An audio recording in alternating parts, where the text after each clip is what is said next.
Welcome back to the Better Sundays podcast. In this episode, we're going to be covering social media and your local church. You know, there are about 7 billion smartphones out there in the world today, and about 3.5 billion of them have Facebook on them. And of course, all of them are able to text and to receive things visually. So our churches really need to pay attention to this. So let's just dive right into some really good, simple ways that you can use social media in your church.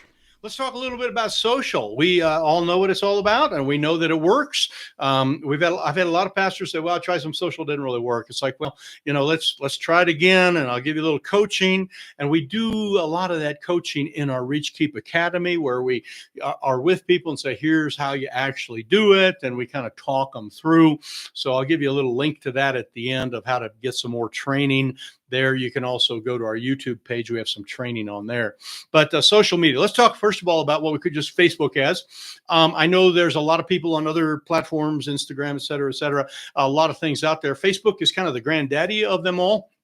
And many of our school systems even spend time posting on Facebook. And so a lot of parents with children are involved on Facebook or have access to it.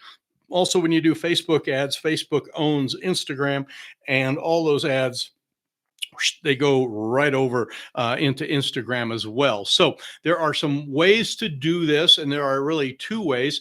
And usually on your Facebook page on the left, there's a little thing that says Ad Manager, and you can click on that and kind of work your way through. It's pretty self-explanatory. If you want an awareness ad or contacts, what you'd probably do, what we try to do this time of year, is we do just an awareness ad. So it's just going to put a splash on their page that says Easter in Sinclair, and you're invited. It has the service times. Very little other than that. As far as costs, we have in our community here, we have about 400 people in our community, another 7,000 in the town over there. And then the outlying areas a little bit. There's about 9,000 people in our community.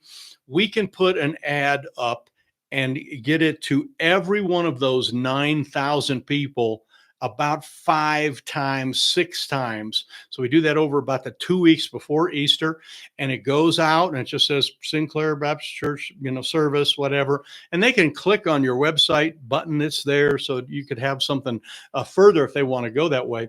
But when we do that, we get it out there to the 9,000 people about 5 or 6 times, and we can do all that for about $100.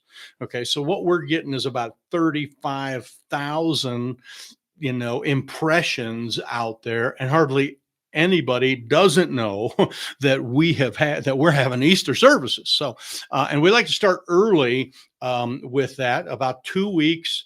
And we run that at about, like, say, $5, $6, $7 a day. You kind of set it up per day, and it runs for, like, say, 10, 12 days, something like that. And you're going to be up in your $100 range. You can spend more than that, but we just do it by zip code because we're very secluded here. So it's very, just kind of our 2 little zip codes that are right here. That's who it goes to. Doesn't go all over to people in other parts of the country. And the ad manager can help you set that up. Another way is if you have a Facebook page already and you do a post about Easter at Sinclair and, kind of say a few things, put a little picture with it. You probably know how to do that. There's a little button at the bottom that says boost ad. And when you hit the boost ad button, there are some features there that allow you to narrow it down to zip code and age and some other demographics. It's very interesting how detailed that you can kind of get with that. So those are the 2 ways to do what we call paid ads. In other words, you're paying some money to do that. What we have found, though, is another way, and if you're like me, it's like, I don't want to pay if I can do it cheaper. We spend a lot of time advertising in what we call the community groups.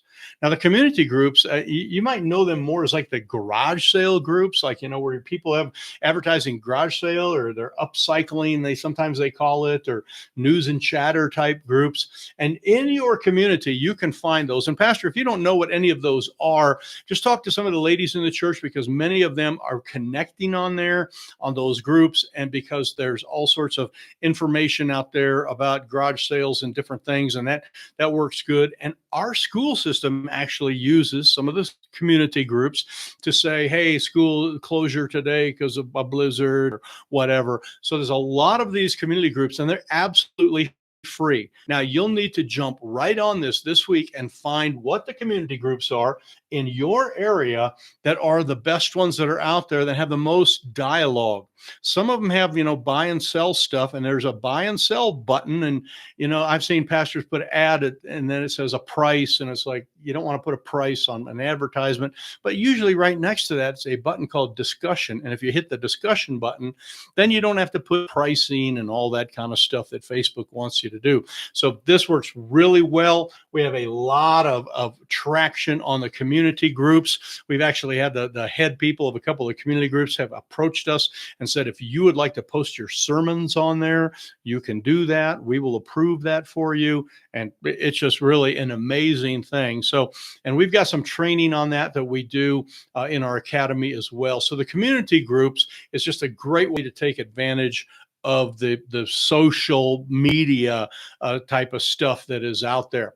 Now, one more social media thing that you can do before I give you this last one is with these particular things is when they come up, and I mention this to our congregation all the time, I'll say, hey, if you see our ad, okay, if you see one of these things in a community group, here's what I want you to do. I want you to type something in there. Go, give it the thumbs up or give it the like button or whatever, but say, oh, that's my church. That's a great church. Or, oh, I love the kids program. Or I can't wait till Sunday to be back. Or I visited there and haven't gone anywhere else since. Ask your people to validate by some type of comment your social media. And this will take it way further than even if you threw a bunch more money at it and did a double boost and all the different things that you can do. When people start to comment about it, it is just an excellent, excellent thing. And when you put these ads out here, one other thing to remember too, it is good to put, Easter Sunday, whatever. But we try to have, in fact, we're working on our advertising right now. We try to have a benefit that we add in there. So come to the place where you can get hope, or instead of just Easter Sunday, it might say, new life in Christ, fresh beginning. Join us for Easter service, but put some type of a benefit in there so people kind of go, oh, that's what it's all about. And it's not just the feature, in other words, just the service and the time and the address, but it has some level of benefit. And we do this throughout the year. In fact, on the community groups, we post stuff basically every week, and they're very simple. Some of them are like, and did one a while back. It said, Sinclair Baptist, a safe place for families. That's all it said. Sinclair Baptist, a safe place for families, and had a silhouette that I got off of Google Images, just a chintzy little silver silhouette type thing. And it was a guy and a gal, and they had a kid in the middle, and they're kind of holding hands with a little daughter in the middle. And it was just black silhouette. That's all it said. Boom. I had a hit on that like 5 minutes after I posted it. The lady said, when are your services? This is exactly what I need. Boom, boom, boom. She was at church that Sunday. So you can put a lot of benefit stuff up on this type of thing. One other thing that will really help you on the social side of it, and this is a little bit more kind of the smartphone side of things, but it's what we call a text blitz request. And it's where you're going to request something of your church people. And we've done this on Sunday morning, right in the service. We said, hey, you just give your vision for Easter. And, how many of you excited about Easter? Wouldn't it be cool if these people came and we reach people? Yeah. Well, tell you what, why don't you do this right now? I know this is unusual for you to do in church, but go ahead and take your phone out. And I want you to text somebody and tell them about the Easter services. And sometimes we'll put up on a screen like a couple different lines, of suggested things that they could say. And, you can do that right now, or do that when you go home, or do that from your car in the parking lot. But how many of you today will text a friend and let them know, that there's some great stuff going on at the church you go to? hands go up. Good. All right, let's do that. Let's blitz this area here and send those things out. So this is a great way for you to get leverage of all the people that are out there. When you do these two, they're coming pretty much from one person or one account. But when you do this, you are reaching out from dozens of people to hundreds of people, and you're asking them just to do it right there. So this is a great way to kind of leverage the whole social media, smartphone, all that texting kind of stuff. And many times we've done it just right in church. Now, and if you want to do this, I've got a link called Smartphones in Church. You can probably find it on our YouTube channel. If you go to Reachkeep in YouTube and just type in, it's one of the most listened to things we have. It's just using your smartphone in church. And it basically goes through a couple of these techniques, but it's kind of like this. It's like, hey, usually when you come to church, people tell you to turn your phone off. Here's what I want you to do. I want you to go ahead and pull your phone out and turn it on. Okay. And then we give them a project to do with their phone. We have them text something, right there. We've often had a big poster on the wall, and go over there and take a selfie of yourself with the poster in the background. I'm loving life and learning about the Lord at Sinclair Baptist. Take a selfie of that and send it off to somebody. But people love to be engaged. They love to do that. Now you'll have a couple people that are kind of my age and older that go, what are we doing? Because there's some that they're not going to text in church. There's no way they're going to do that. But you got some younger families that will absolutely, that's what they love to do, because they're excited about their church, and you give them a reason and a way to do it through this text blitzing, and just request them, just ask them to do it. Just say, hey, we want you to make sure you're sending some invitations out to Easter. So you can go over to the wall there, take a picture of that, of the Easter poster, and send it to a friend and tell them we're going to have a great service on Easter.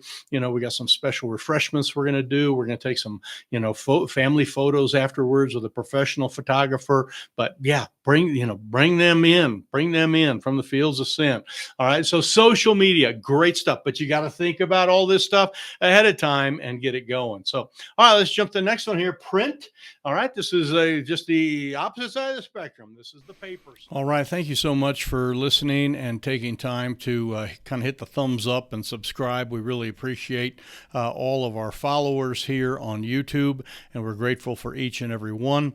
There are just 2 more of these in this session that we have done, these 5 episodes. We're going to cover print, of course, and then we're going to jump into the follow-up one, which is the most important. So make sure you follow, subscribe, and then or at least click the little box up there and get to the last one, or the last 2, I should say, and we'll get you ready for Easter this year. I am very excited for you. So God bless, and we'll see you in the next one.